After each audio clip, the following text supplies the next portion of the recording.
Hello and welcome to this bonus interview of The Kingdom and the King Storybook Bible. I am here with the author and narrator for this one, Bob Hartman. Bob, great to see you. Oh, great to be here, Elliot. Thank you very much. We're back in the chair, We having are in the another chair. conversation, Yes. another book. And so first of all, I have to jump straight in.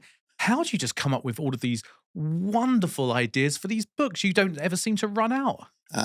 Well, in this particular case, I thought it was about time that we did a book for children specifically about the kingdom of God, because that's what Jesus came to talk about, right? I mean, he came, announcing the arrival of the kingdom and, talking about the kingdom life. So in this particular case, it was like, this is something I've wanted to do for a long time. So I'm grateful for the opportunity to do it. Well, I think it's a great book, and I know people are going to absolutely love it, and hopefully have already loved it because they're at this interview. So, Right. so in your opinion, how can we help kids see that it's great to be part of God's kingdom? Well, I think it's partly to do with the way we live. You know what I mean? I mean, if we're sort of gloomy and, oh, here we go off to church again, are we going to do this thing? Are we going to, I don't know, go, be involved in a local soup run?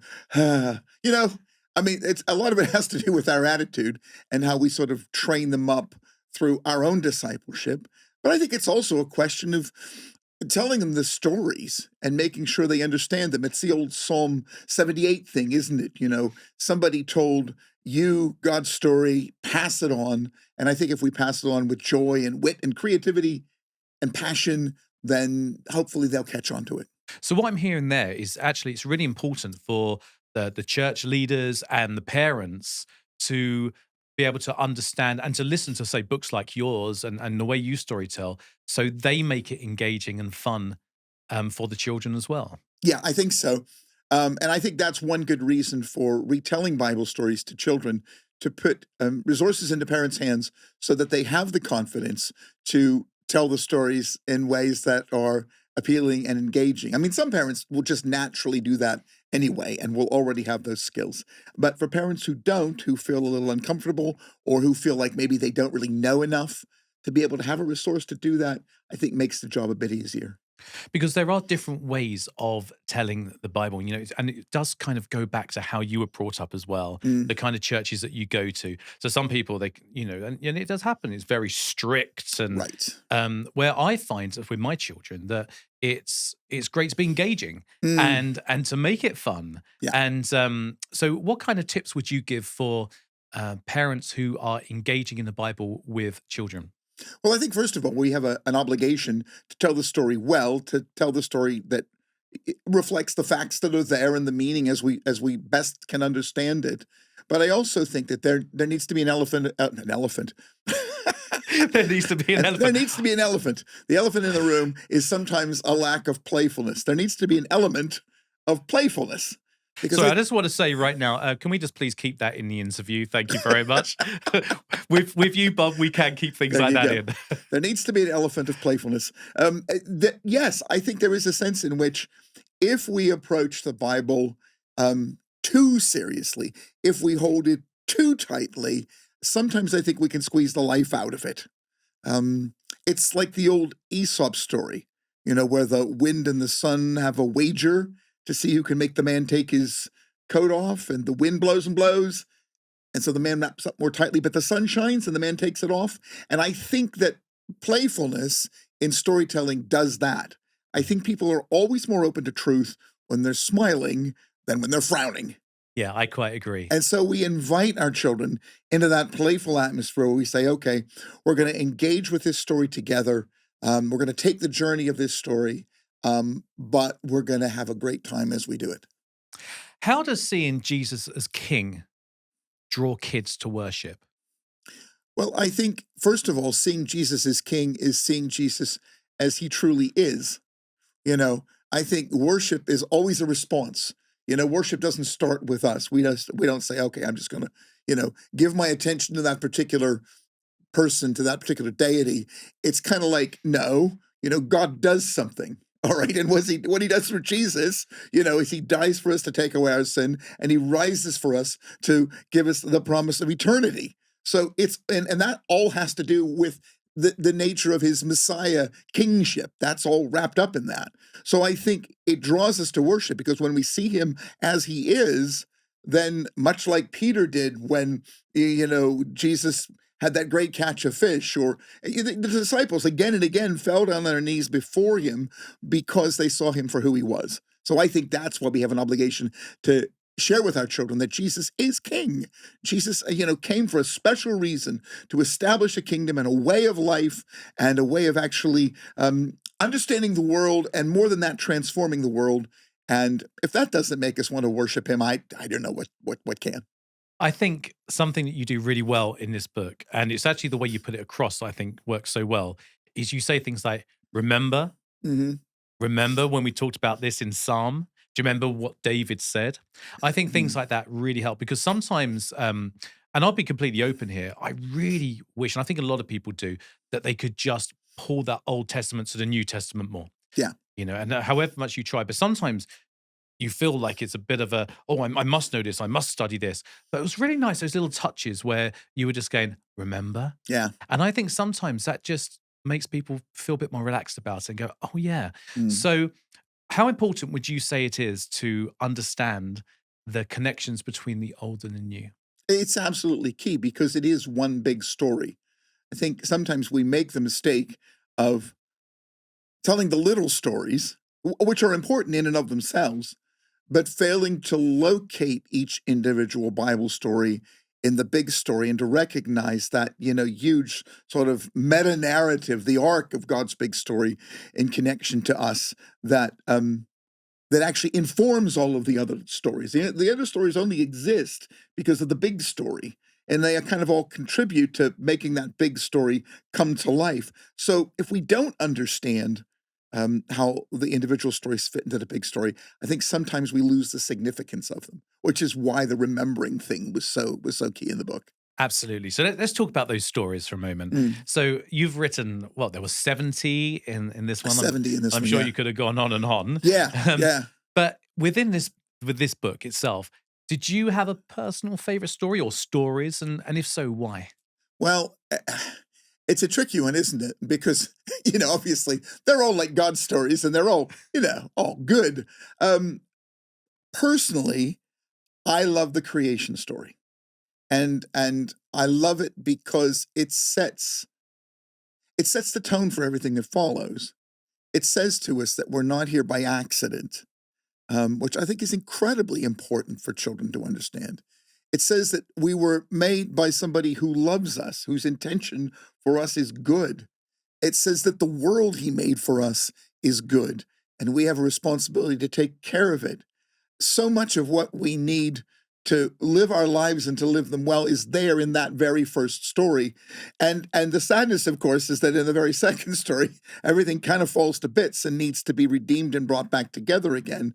But that first story is, in many respects, a way of understanding what we're being brought back to. I mean, something bigger and better, a new heaven and a new earth, but still, a recreation. That was such a brilliant answer. Oh, well, thank you. That was a really good answer, and I try. I quite agree as well. But what would you say to this? Because I think that people, it's very easy to skirt over Genesis, Yes, and yeah. I think people Mm, do.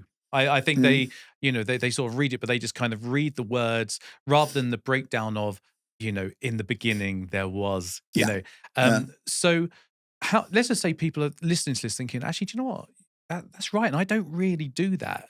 What tips would you give to when they're communicating with their kids, Mm, or if like self readers are hearing this? right, right. How would you say to approach the creation story? Well, I think it's important, when you tell a story to love the story, okay? Mm. And to find that thing in the story that makes you go, "Wow." Huh? Um, I was in a school many, many years ago and was talking to some year 5 children about Jesus. That's what they asked me to come and do. And, at the very end of the time we spent together, a boy said to me, he said, "Didn't Jesus die by getting squished under a big rock?" Right. Well, Okay. and I Okay. said, "Well, you might be getting it confused with what happened afterwards." And I talked to him about the crucifixion, and then I said, "When he died, they put his body in a tomb, and they rolled a big rock in front of it." He said, "Oh, okay." I said, "Then 3 days later, when the rock was rolled away, Jesus wasn't there anymore because he had come back to life." And the little boy was like, wow, really? And it was clear he'd never actually heard that story before.